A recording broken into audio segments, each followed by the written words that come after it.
Hello and welcome back to Ecosystem.Aquariums. In today's video we want to accomplish a couple of things. First, I want to give you an update on the 100-gallon planted Pentagon aquarium behind me. It's gone through a few phases in this amount of time. It's been set up for just over 3.5 months. And I think some of the things that I've learned and have had to deal with in this aquarium could be useful to some of you out there. Second, I want to talk about one of the fastest growing aquarium plants I have ever used. If this is your first time stopping by the channel, on this channel we like to talk about all things aquariums and aquarium plants, specifically planted aquariums. If you are interested in those things as well, go ahead and hit that like or subscribe button. And make sure you hit that notification bell so that you can get more content just like this one. I don't want to go on rambling too long, so with all that being said, let's get into this video. Aquariums tell stories. The story of this aquarium is that it started looking beautiful, exactly like I envisioned it in my mind. And then everything changed. Most likely due to the lighting. There was too much lighting and algae started to break out everywhere. We had algae on the glass, which is to be expected, but also algae on the substrate.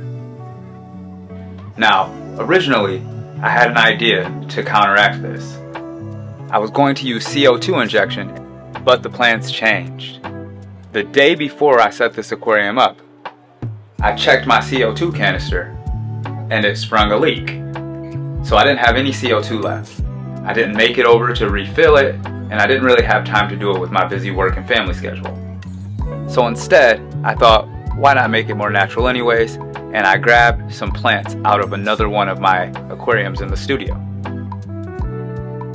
Floating plants are a great way to combat how much light is going into the aquarium if you don't want to turn the aquarium lights down, or you can't because they're either on or off. With these lights, I don't have that issue.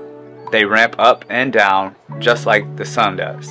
Problem is, there was just simply too much and not enough plant growth in the beginning, so I went to one of my existing aquariums that is plentiful with floating plants. I grabbed 3 of the water lettuce, stuck it on top. Within weeks, it had expanded to 20 times the amount I originally put in it.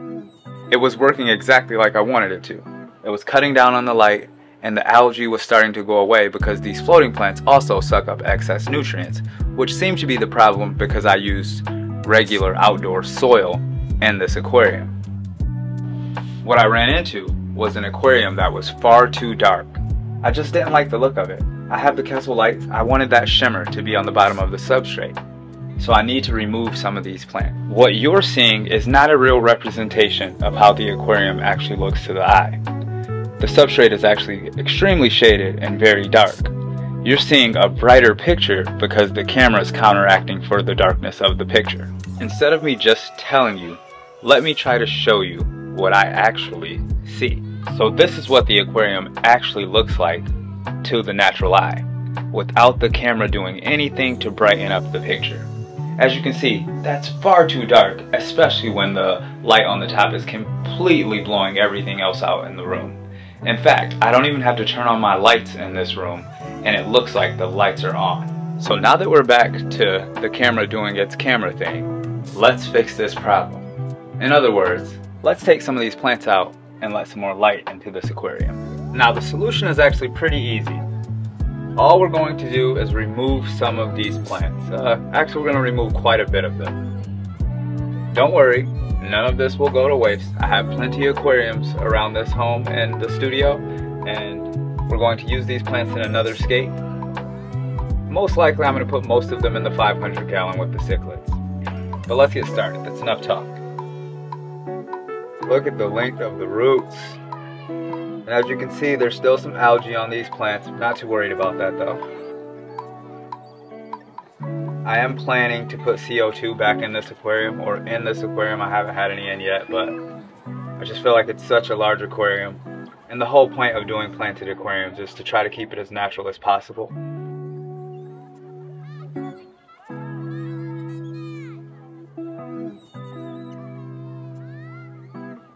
I'm also pretty positive this is gonna take the aquarium out of balance, as it should. These were soaking up a lot of nutrients. That's the only way these roots get this long and these leaves get this large. This is just yet another example of how these Kessil 360X lights will and can grow absolutely anything, and in most cases it will grow it to a size that you've never seen before. Some people would say they're expensive, and I would agree, but I also think you get what you pay for. I am planning to do a light video soon because I have several different lights in the studio, from the cheapest lights that you can find on Amazon or eBay to the most expensive lights. I felt like in the past 12 years I've tried them all, or I've at least tried to try them all. These ones will grow anything. Most lights can grow plants, especially easy growing plants, but when you want to grow the hardest to grow plants, or grow plants in a deep aquarium such as this one, you want to try to get the best lights possible. That light spectrum really matters.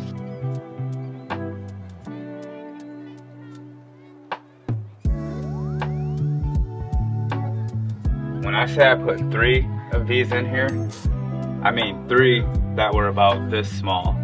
3 of those. And as you can see now, there is not one of those that are that size anymore. These are much larger than I ever see them grow in my other aquariums, given the other aquariums aren't using Kessel lights. In most cases they're using flue ball. I do have some of the Kessel 160 WE lights on one of the planted aquariums. I love those lights as well. But these ones have a better Bluetooth and Wi-Fi setting than those lights.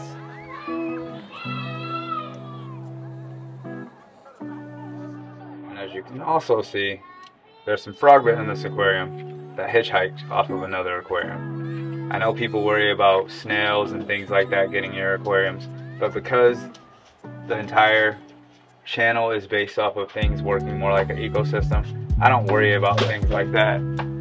They don't bother me.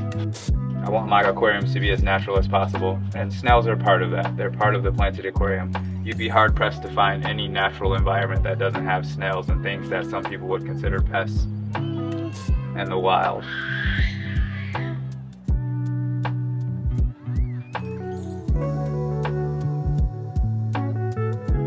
I'll probably end up putting peroxide in this aquarium. Peroxide is something that I do use, hydrogen peroxide, in my aquariums, especially when it's this type of algae.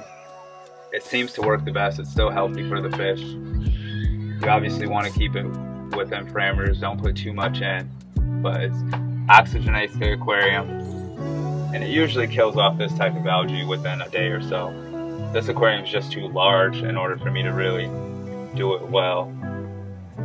But I'm hoping the CO2 will help these plants grow faster and help them soak up the nutrients instead of the algae, which is why the algae is growing so well, because there's nutrients in this aquarium, and that's what you want. But again, the whole goal of an ecosystem aquarium is to achieve balance with as little human interaction as possible. I'm saying that as my hands are literally wet and going in and out of an aquarium, but that's what we're trying to do here, is create aquariums that have little human interaction. I find that my fish interact the best that way. They also act the most natural.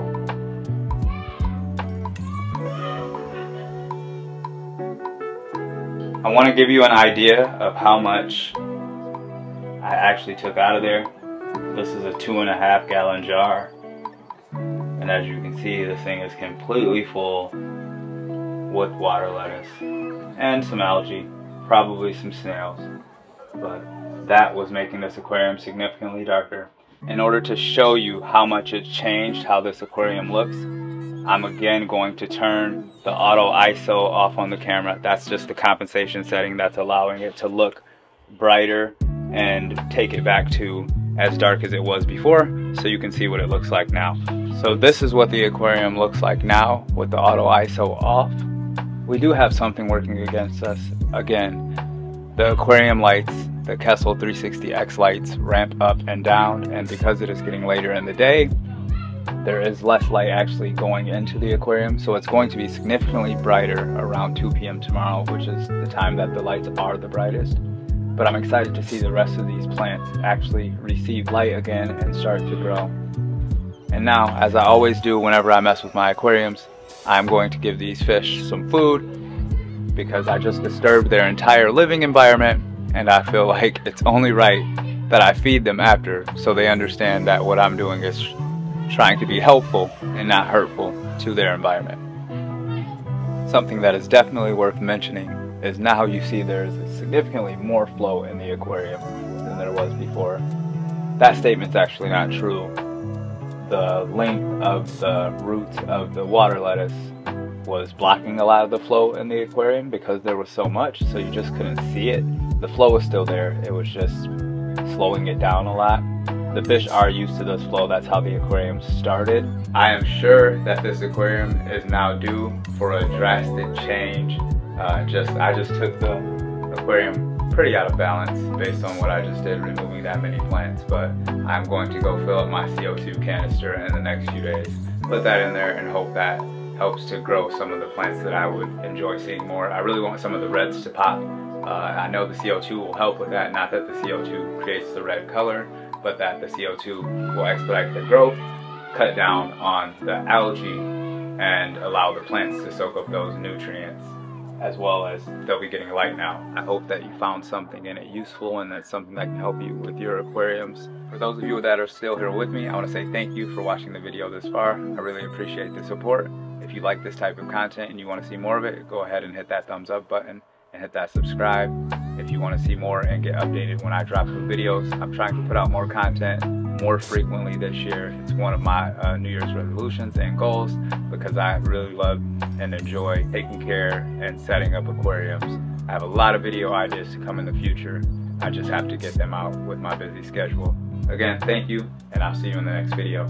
Bye.